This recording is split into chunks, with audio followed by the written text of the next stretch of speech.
Шыңғыс хан сияқты ұлы қолбасшының қазақ екені ол енді талас тудырмайды деп ойлаймын мен. Бірақ бұған енді мынау моңғолшылдар, мынау орыс имперліктерінің жасап берген тарихына сүйеніп, оны моңғолға жатқызғысы келетін бір қауым.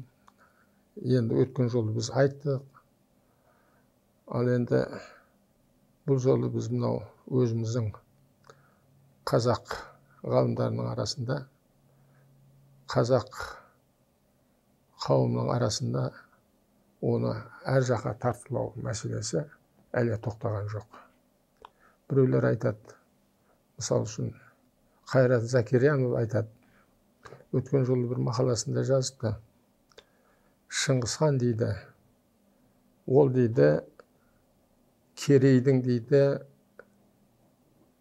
меркітіне жатуы мүмкін дейді. Шыңғыс хан болмаса Найманның матайына немесе бағаналына жатады дейді. Олай болмаса дейді, ол адай болуы мүмкін дейді. Ал енді Әбенай, оны жұрттың бәрі белгілі, ол енді Шыңғыс ханның атырабында бірнеше том кітап жазған дейді. 12-де шала тірлігі. Ол айтады, мынау Шыңғыс хан Жетісуда туды. Ол осы жерде Жетісудың іленің бойында өмір сүрді. Сол жерде мемлекет құрды дегенді айтады. Бұл енді өте бір жағы күлкілі нәрсе. Шынында да ол ондай емес. Сондай-ақ баз біреулер татарға да жатсатындар шығып жүр. Шибай татарына жатқызыпты. Мысалы, мынау белгілі ғалым Талас Омарбеков. Ол да негізсіз. Ол татар болмаған ешқашан. Шыңғыс хан ол таза қазақ. Қазақ тайпасынан шыққан кісі. Әрине, ол кезде қазақ деген ат жоқ. Бірақ ол кезде Шыңғыс хан со Алаш елін құрған адам.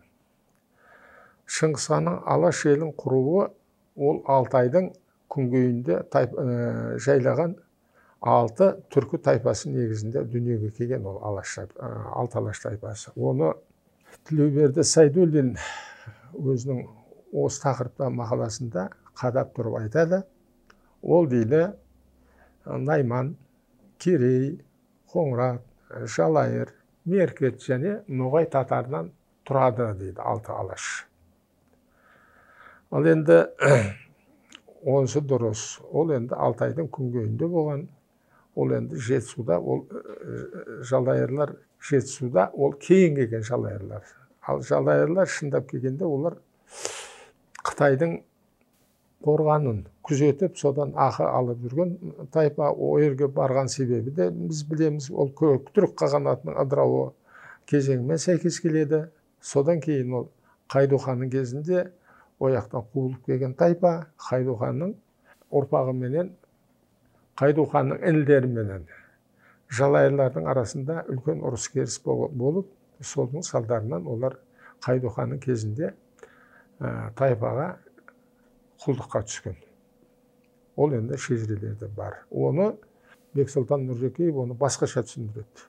Ол айтады, Алан Хауаның дейді, шатадан туған балалары етек алып баратыр деп, іштарлықпенен, Жалайырларменен хан әулеттің арасында төбелес болған дейді. Жоқ, ондай емес ол.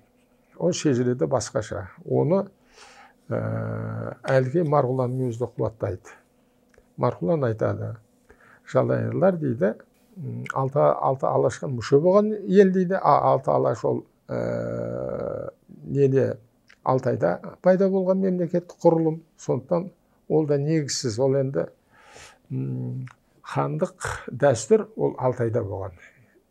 Ол хандық дәстүр Шыңғыс ханмен бірге Қазақстанға келген. Қазақстан жерінде оған дейін хандық дәстүр болмаған. Найман мәселесіне келетін болсақ, ол Наймандарда да хандық дәстүр болмаған ешқашан. Ол хандық дәстүр Көктүрк қағанаты ыдырағаннан кейін Найман мен Керей ханзадалардың еншілік аймақтардың негізінде құрылған тайпа. Атын сол кездерде алған бұлар. Оған дейін Найман, Керей деген тайпалар болмаған. Ал енді Шыңғыс хан, Білге ханның тікелей ұрпағы, Білгенің шын аты, Білге ханның шын аты, ол өз төл аты Моғолжан болған. Моғолжанның ұрпағы ретінде ол өзі құрған мемлекетті Моғол деп атаған Шыңғыс хан. Ал енді Жетісуда Моғолстан деген болған арасыз. Ол Моғолстан, ол Көктүрк қағанатының тұсында 700 жылдың басында пайда болған мемлекеттік құрылым. Оны құрған Білгенің өзі, інісі Күлтегін екеуі Шу бойындағы тайпалар басып алып, Көктүрктер қағанатына қаратып, оны Моғолжан хандық билікке келгенше өзі еншілік аймақ ретінде басқарып, кейін хандық билікке келгеннен кейін де тікелей басқарып, ол сол Моғолжанның атымен Моғолстан деген мемлекет пайда болған. Оны соған арқа сүйеп, ол енді мынау Жетісуда Моңғол деген мемлекет болған деп тағы біреулер айтады. Ал енді оны пайдаланып Жетісуда жалайырлар осындай мемлекет құрған деп соған сүйеніп жүр. Оның бәрі бекер. Ол Көктүрктер қағанатының батыс аймағы болып есептеледі. Бұл біз айтып жүрміз, Оғыз хан Қоңырат тайпасының түпкі атасы деп. Оғыз ханның өзі ол шежірелер бойынша Моғол ханы болып есептеледі. Моғолдардың. Оны мынау тарихты бұрмалап Моңғол деп өзгертіп жіберген.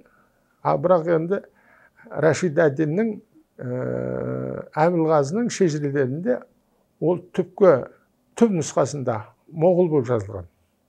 Бірақ оны Хетагуровтың аудармасында тағы басқа аудармашылар оны Моңғол деп өзгерткен. Ол енді имперліктердің, Ресей империясының қитұрқылық саясатының кезінде жасалған нәрсе. Ол енді халықты адастыру. Міне осындай адастыруларға сүйеніп Шыңғыс ханды Моңғол деуге де болмайды. Шыңғыс ханды жалайыр деуге және болмайды. Шыңғыс ханды Найман деуге де болмайды. Шыңғыс ханды Керей деуге де болмайды. Шыңғыс ханның түп негізі сонау Оғыз хан дәуірінен бастау алған. Оғыз хан дәуірінде ол Моғол дегеніміз ол ғұндар. Ғұн дегеніміз ол қоңыраттардың түпкі аталары. Содан бермен түрік қағанаты болады, Көктүрктер қағанаты болады. Соның бәрі сол ғұндардың жалғасы. Осының бәрін ескеріп, біз ойлаймыз, біз санаймыз, бұл Шыңғыс хан Қоңыраттың перзенті деп. Үйтіп айтуымызға негіз бар. Тағы бір негізіміз, оның анасы ұлынды әмеңгерлікпен алған кім? Есукей қайтыс болғаннан кейін. Қоңырат биі Меңлеке. Қоңырат биі Меңлеке Шыңғыс ханның анасын алса, ол демек ол Шыңғыс ханның әулеті де Қоңырат екен осыдан көрініп тұр ғой. Егер ол Есукей жалайыр болатын болса, жалайырдың жесірін Қоңырат би қалай алады? Мүмкін емес қой ол. Ол жесірін ол бөтен елге ешқашан қазақ бермеген бұрыннан. Сондықтан ол бұған да мән беруіміз керек. Содан кейін ол Есукей қазасынан кейін Шыңғыс хан көп қиыншылықтарға ұшырайды. Себебі жалайырлар хандық биліктің жаңағы малбағарлары болып жүрген халық, тайпа. Осы мынау Есукей батыр қайтыс болғаннан кейін олар тәуелсіздікке жету үшін Шыңғыс ханның көзін жоюға ұмтылады.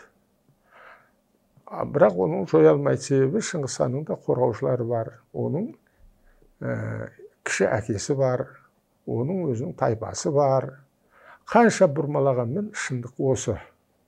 Сөйтіп Шыңғыс хан сол Қоңырат би болып есептелетін кіші әкесіне арқа сүйеп, өзінің елі халқыдағы қоңыраттарға арқа сүйеп, өзінің ақыл парасатының арқасында алты алашты құрды. Ол ең әуелі Найманның Таян ханына ұсыныс жасайды. Келіңіз қосылайық, мынау баяғы Көктүріктер қағанаты кезіндегі мемлекетті қалпына келтірейік деген сияқты. Керейдің Уаң ханына ұсыныс жасайды. Себебі олардың барлығы Уаңда ханда, Таян ханда бұл Көктүрік қағанатының ханы Білгеннің ұрпақтары. Мен айттым ғой, өздерінің еншілік аймақтарында мемлекет құрып алған ханзадалардың ұрпақтары бұлар. Бұларды хандық лауазымды алып жүрген себебінің өзі сол. Хандық лауазымды тек хандық дәстүрдің мүшелері ғана алады. Ханзадалар, жабылар, шаттар сияқты төрелер, төре тұқымдар алады. Біз айттық қой, төре тұқымы деген ол кеше пайда болған нәрсе емес ол. Әлкей Марғұлан айтады, Қытайларда төре деген болған. Төрені дөле деп жазады екен. Оғыз хан дәуірінде би деген де болған. Ой, кеше мынау біреулер айтып жүр, би деген институт бұл мынау Тәуке ханның тұсында пайда болды, андайында. Жоқ. Ол би деген ғұн дәуірінде болған. Оны мынау Әлкей Марғұланның жазбасына көріп отырмыз. Содан кейін айталық күн биі деген сол ғұн дәуірінің ғұндардың күн биі. Содан кейін ұңғар би дейді, ұңгүйми, төлеке, төлехе, күлкені құлхе, төрені айттық жаңа дөle, тарханды дагян деп жазады. Міне, осы сияқты белгілер бұрыннан қазақта болған. Ал енді сол жаңағы төрелер өзінің хандық билікке ілінгеннен кейін, өз алдына мемлекет құрып алғаннан кейін, Найман, Керей деген жаңағы аттармен сол билікті олар айырылғысы келмейді, Шыңғыс ханмен олар қарсы соғысады. Ал енді осы өзі Шыңғыс ханмен алты алашты құруға қарсы болып соғысқан адамдар, значит, сол Шыңғыс ханды Найманға жатқызуға бола ма? Жатқызуға болмайды. Ешқандай ылажы жоқ. Керейге жатқызуға бола ма? Болмайды. Меркітке жатқызуға бола ма? Болмайды. Себебі олардың арасында қанды қырғын болған соғыс. Ол соғысты Шыңғыс хан ойлап таппаған. Олар Шыңғыс ханға қарсы соғысқан. Шыңғыс ханды көзін жойғысы келген. Себебі Шыңғыс хан елді біріктірейік, ел болайық деген Шыңғыс ханның ұраны, Шыңғыс ханның әрекеті оларға ұнамаған. Ал енді Жалайырды айттық. Жалайыр жаңағы хандар әулетінің тәуелділігінен құтылу үшін ол ұрыс жасаған ел. Жамұқасы бар, басқасы бар. Осының барлығын Шыңғыс хан еңсеріп, алты алашты құрды. Сол алты алашты құрғаннан кейін, сол қиыр шығыстағы қалқада отырған өзінің елі, қоңыраттар, одан кейін Наймандар, өзінің жаңағы хандарынан айырылғаннан кейін олар Шыңғыс ханға қосылды ғой. Найман, Керей тайпалары, содан кейін меркіттер, татарлар, бәрі жорықтың құрамында орталық Азияны егеленді. Ол кезде қалқаны тастап кеткен жоқ. Қалқаны қара шаңырақ ретінде ол сөйірді кіші ұлы отырды.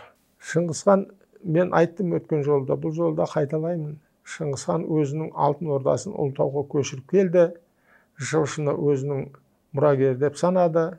Жошыға алтын ордасын тапсыруға ниеттенді, бірақ ол ниетіне жете алмады. Дегенмен, ол өзі өлерінде екінші ұлы Шағатайға Сартауылды берді. Үшінші ұлы Үгедейге Ұйғырстанды берді. Төртінші ұлы жаңа айтты Қара шаңырақты қалдырды. Ал үлкен ұлы қазақ еліне келді. Қазақ елін ол Шыңғысханның өзі Алаш елін өз жұрты деп санады. Алаш деген мемлекетті құрды. Ал енді осы күнде кейін кезде мына Қарақорым деген мәселеде көп әңгімелер айтылып жатыр. Қарақорым ол ұйғырлардың қаласы. Оған тарихи деректер жеткілікті. 758 жылға таяу тұста ұйғыр астанасы Қарақорымда қытайша жазуы бар қабірлік ескерткіш тұрғызылды деген дерек бар Гумилевтің көне түріктер кітабында. Сондай-ақ Рубрук деген жиһанкез Қарақорым как бы стоит на территории уйгуров дейді. Ал енді оны кейінгі уақытта мына бұқтырманың суының астында қалып кетті дейді Қарақорымда. Ал енді әбені айтады, ол Қарақорым деген ол енді мынау Көксу атырабында болды дейді. Бұның бәрі бекер. Қарақорым деген ұйғырдың қаласы. Ал енді содан кейін анау кімді айтады? Шыңғысхан үгедейді дейді, өзінің орнына қойып кетті дейді. Ол Жошы өлгеннен кейін 3 жылға дейін ол үгедей қаған болған жоқ. 3 жылдан кейін мынау әулет жиналып сол үгедейді хандық билікке ұйғарым жасады. Ал енді осындай жағдайлардың бәрін бұрмалап, әр жаққа тартып, Қарақорым ана жерде болған, Қарақорым мынау бұқтырманың суының астында қалып кетті, Қарақорым Жетісуда болды, Қарақорым Моғолстанда болды дейді. Ал енді мынау тарихи дерек, оны ұйғырдың қаласы дейді. Осындай бұрмалаулардың салдарынан біз Шыңғысханның нағыз бейнесін осы уақытқа дейін жасай алмай отырмыз. Ал енді адамдар айтады, кейбіреулер айтады, отырарды қиратты. Отырарды Шыңғысхан қиратқысы келген жоқ. Отырарға ол сәудегерлерді қосып, өзінің тартуын жіберді. 450 адамды Отырардың Қайырханы бауыздады деген дерек бар. 450 мұсылманды дейді, Отырардың ханы Қайырхан бауыздады. Бұл соғысқа арандату деген сөз. Ал енді ол не үшін үйтіп арандатты? Оны арандатып отырған Хорезм шахы Мұхаммед еді. Ол 10 мың сарбаз жіберді. Керек болса тағы да жәрдем берем деді. Сен анау нелерін, керуенін тонап, мүліктерін тартып ал, адамдарын өлтіріп жібер деді. Бұл Шыңғысханды соғысқа арандату деген сөз. Шыңғысхан содан кейін ашу келгені сондай. Анау елшіні өлтіру деген сөз, ол соғыс жариялаумен бірдей ғой. Шыңғысхан Қайырханды менің қолыма тірідей алып келіңдер деген тапсырма берді Жошыға. Соны Қайырханды тірідей алып келу үшін оны қаланы қоршады. Бейбіт түрде қаланы қиратқысы келмеді. Егер қаланы қиратқысы келсе, ол көп кешікпей қиратып жіберер еді. Бірақ қаланы аман сақтау үшін әрекет жасады Жошының жауынгерлері.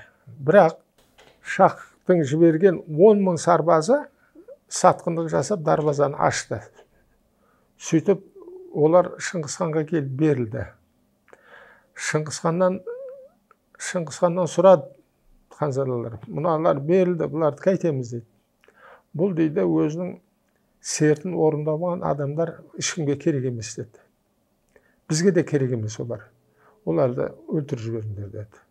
Шыңғысханның бұл бұйрығы сондай болды. Өйткені оларды есіркейтін болса, ол мынау Шыңғысханның қолында да сондай жаңағы сатқындар пайда болуы мүмкін. Сондықтан оларды жойып жіберді Шыңғысхан. Қақпаны ашып бергеннен кейін Шыңғысханның әскері кірді қақпаға. Кірді де олар басқа еш нәрсені қиратқан жоқ. Қайырханды қолға түсіруге ұмтылды. Қайырхан өлерін білді де ең ақыры жаңағы қолына түскен қышқа дейін қарсылық көрсетті. Оны садақпен бір тартып өлтіруге болар еді. Бірақ жауынгерлер оны тірідей ұстап алу керек болды. Тірідей ұстап Шыңғысханның алдына алып барды. Шыңғысхан ол кезде Көксарай деген жерде отырған болатын, ордасын тігіп. Шыңғысхан өзінің көз алдында оның жазасын берді. Ал енді отырар қирап қалды деген сөз емес бұл. Отырарда Темір сол жерде өзінің әскерін жасақтады. Әмір Темір. Егер ол қирап қалған үйінде болатын болса, Әмір Темір ол жерде әскер жасақтамайды. Оның қанша қолбасшылары бар, оның жүзбасылары бар, мыңбасылары бар. Сол жерде дарияның мұздың қатуын күтіп отырды. Бірақ өзі кеселге ұшырап, сол жерде дүниеден өтті. Демек, отырарды қиратқан Шыңғысхан емес. Шыңғысхан отырарды қиратты деген ол бекер. Ол Алтын Орда дәуірінде отырар гүлденген қалалардың бірі болатын. Сондай-ақ Сырдарияның бойындағы көптеген қалалар, Тараз бар. Осы қалалардың барлығы керуен жолының бойындағы қалалар жақсы гүлденген жағдайларда болды. Бірақ Темір бұл мәселені, бұл Темірдің өзі өте ең алдыменен түркі дүниесіне қарсы шапқан адам Темір. Оны біреулер оны өте жаңағы әспеттеп жүр ғой. Бірақ ол ең алдымен түркілердің дұшпаны болды Темір. Тоқтамыс ханды құртты. Тоқтамыс ханның билігін құртты Темір. Сондай-ақ Түркияның сұлтанын масқаралады. Масқаралап жүрген жерінде алып жүрді. Сондай ол Темірді мен мысал үшін қазақ халқына, жалпы түркі жұртына пайдасы тиген қолбасшы деп санамайды. Сол Темірдің Алтын Орданы қиратқаннан кейін қазақ баласындағы қалалардың жағдайлары төмендеді. Себебі Алтын Орда қирағаннан кейін Алтын Орданың Сарайбатуды да қиратты, ол тағы басқа Асырахан, басқа қалалардың бәрі қиратты Темір. Содан кейін керуен жүріс тоқтады. Керуен жүріс тоқтағаннан кейін керуен жолдарының бойындағы қалалар тоқырауға ұшырап, жалпы қазақ халқының ең бір бақытсыз күндері келді. Себебі базар керек, малын пұлдау үшін керек, базардан өзінің керек заттарын алу үшін керек. Қазақтың жерінде ондай керуен сарайлар өте көп болған Алтын Орда дәуірінде. Біздің хандарымыз әрі бері жүрген керуендердің қауіпсіздігін қамтамасыз еткен. Ал енді мынау керуен сарайы жұмыс тоқтап қалғаннан кейін, базарлар жабылғаннан кейін қалалардың бәрі тоқырауға ұшырап, сыр бойындағы қалалардың барлығы, басқа қалалардың барлығы қазақ жеріндегі бірте-бірте елсізденіп, жойылып кетті. Ал енді айтады, Шыңғысхан дейді, мынау даланы ханға бөктірді дейді. Ол өтірік. Бірде-бір қазақ тайпасы Шыңғысханға қарсы соғыспаған. Бірде-бір. Тек мынау батыстағы Қыпшақ тайпасы ғана қарсылық көрсетті. Оған да Шыңғысхан жіберген елшілерін қосылыңдар, ел болайық деп. Бірақ олар алдымен аландармен одақтасты, кейін орыстармен одақтасты, Шыңғысханға қарсы соғысты. Қыпшақ ханына анау емес, Сөйтей Баһадүрдің өзі барған. Шыңғысханның сәлемін жеткізген. Ол қосылайық, ел болайық деген. Ал енді олар қосылмады, керісінше Шыңғысхан әскеріне қарсы шықты. Кейін Шыңғысхан әскері олар жеңді, ханның өзі қашып кетті. Міне осындай жағдайлар болды. Ал енді жалпы қазақ халқына Шыңғысханның қастығы жоқ. Қазақ халқы оны жақсы көреді. Қазақтың арасында Шыңғыс деген ат қойылып деген күні кешеге дейін. Енді қайтадан қойылып жатыр. Ал Шыңғыс деген атты қойған халық оны жақсы көргеннен қойған. Ал енді Шыңғысханды Моңғол еді, Жалайыр еді, Найман еді, Керей еді дегеннің бәрі бекер. Ол Оғызханнан бастау алған хандық дәстүрдің жалғасы. Ол Қоңырат. хандық дәстүр Қазақстанда, Ресей империяліктері Қазақстанда хандық дәстүрді жойғанмен, ол хандық дәстүр Хорезмде сақталып қалған. Хандық дәстүр Бұхарада сақталып қалған. Хандық дәстүр Қоқанда сақталып қалған. Қоқанның ханы Құдияр хан дейді ғой. Құдияр ханымыз да Қоңыраттан шыққан хан. Бұхардың ханы Абдулла хан ба, ол да Қоңыраттан шыққан хан. Себебі бәрі Қоңырат оның бәрі. Ал Хорезмнің ханы Саид Абдулла ең соңғы ханы, ол да Қоңырат. Оны Қоңырат деп ашық жазады.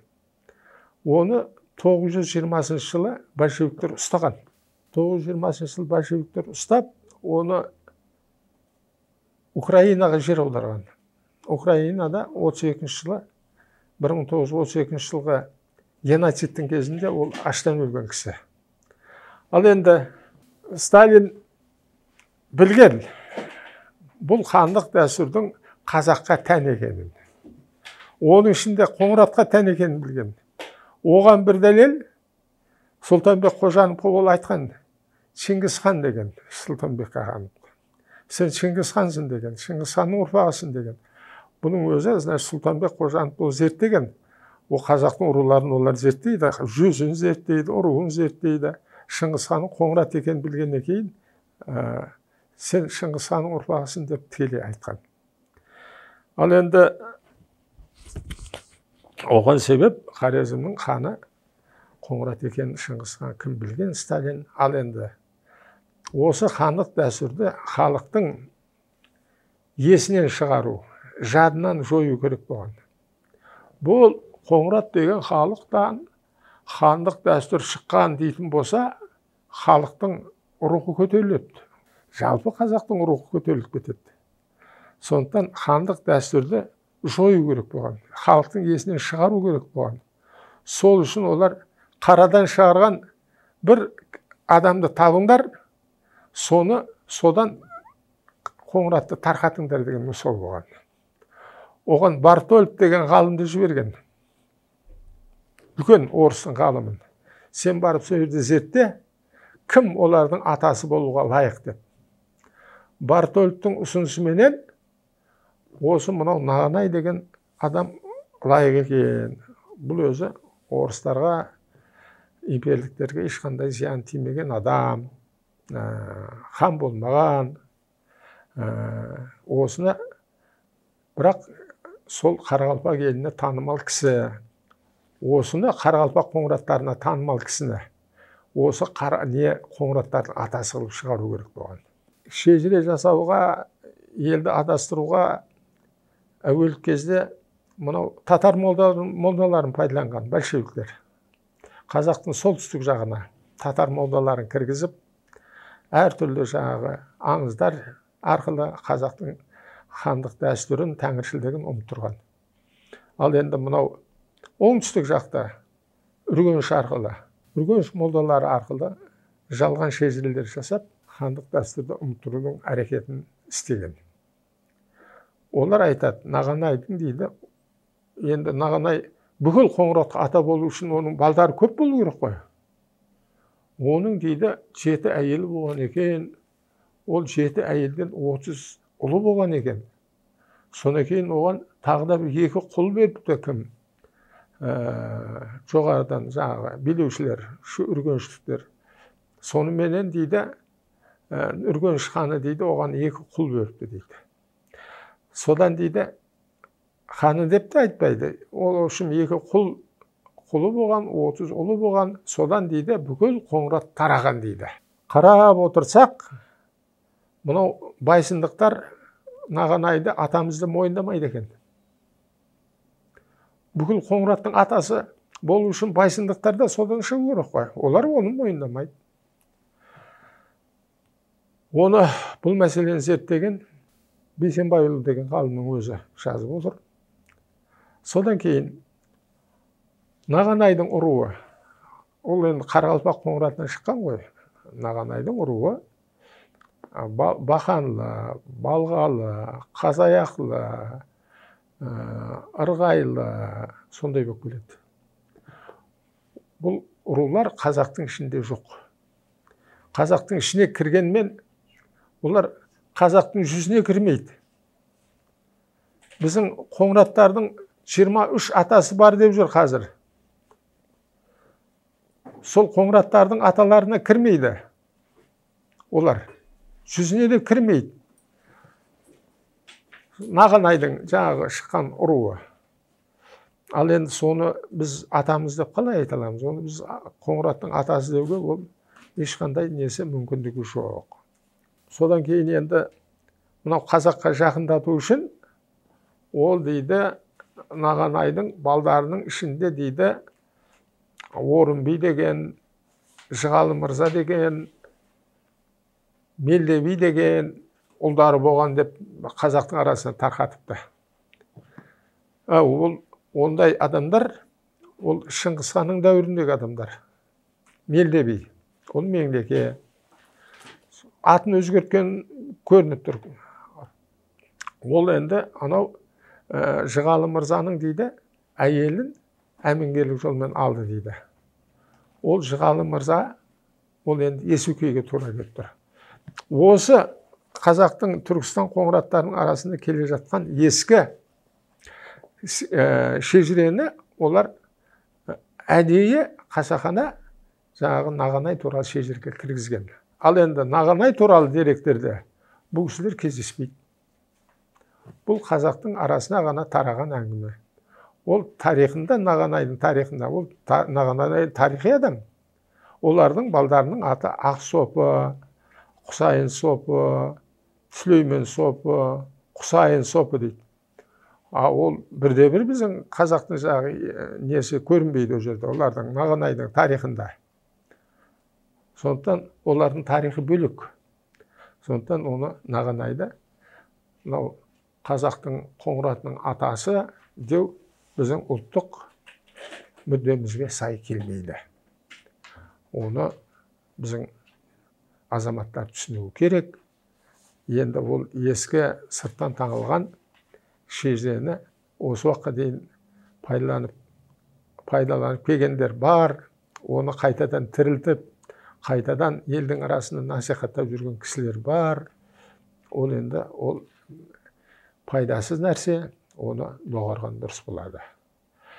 Ал жалпы жаңағы айттық қой, Қоңыраттардан шыққан хандық дәстүр деп, соның бір дәлелі жаңағы ең соңғы ханы Хорезмде сақталған Сейіт Абдулла.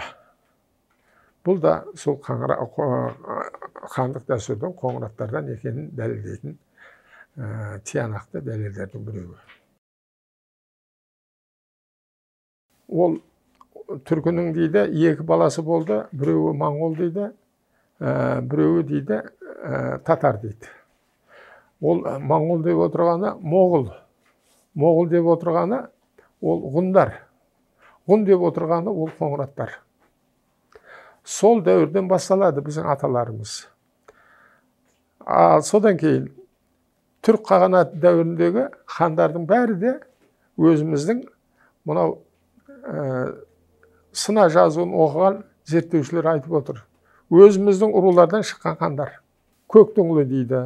Бұмын қаған, көктен мән қаған деген бар. Көк деген ол аспан. Мән деген адам. Көк ұлы деген сөз ол. Ал енді жалпы көктің ұлы, көктен ше деп жағы Шәкәрім-Қазының шежіресінде бар ғой, ол қаяқтан шықты?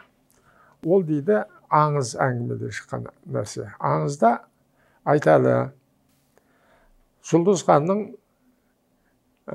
ұлы Дүбін Баян ерте өліп, әйелі жас келіншегі жесір қалды дейді. Сол жас келіншегі әмеңгерлік жолмен алғысы келетін Дүбін Баянның інілеріне, туыстарына көнбеді. Ол өзі жалғыз жасап, қызметші әйелдермен үйінде жатқан кезде ордасында шаңырақтан дейді нұр боп құйылды дейді. Сол кезде кімнің қарсылық көрсетуге, дауыс шығаруға қорыққаннан дыбысы шықпай қалды. Содан құрсағын сипады.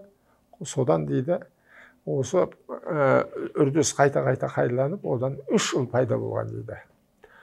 3 ұл көктің ұлы, көктенші. Бұлар неге көк? Анау көк аспаннан нұрдан пайда болды деген сөзі бұл. Бұл хандық дәстүрдің бір белгісі. Хандар көк аспанның бұйрығымен, Тәңірдің бұйрығымен болған кісілер, нұрдан жаралған кісілер деп. Бұл енді хандық әулеттің беделін халықтың арасында көтеру үшін шығарылған аңыз. Іс жүзінде ол нұрдан жаралмаған, бірақ нұрдан жаралды деп аңыз тарқатылған. Бұл енді Қоңырат руларының атауы содан шыққан. Көк түріктер қағанаты. Көк түріктер қағанатының көк деп аталуының себебі де сол көк ұлдарынан, көктеншілердің азаматтарынан құрылған хандық. Ал енді жаңағы кім айтады? Бұл дейді, кімнің шата туған ұлдары дейді. Бексұлтан Нұржекеев өзі мақаласында айтыпты. Мынау жалайырлар дейді, хандардың ұлдарын қырды дейді. 8 ұлын өлтірді дейді. Сөйтіп дейді, Қайдуханның өзін нағашылары отының арасына жасырып аман алып қалды дейді. Жоқ, олай емес. Ол жерде жанжал басқа ашаршылық кезіндегі жағдайға байланысты орын алған қырғын ол. Ол енді оны жаңағы шата туған бала деп өйтіп жаңағы ол аңыз ол ешқандай шата туылмаған ол. Аңыз дерегінен пайда болған ұрулардың аттары. Өйтіп бұрмалаудың қажеті жоқ.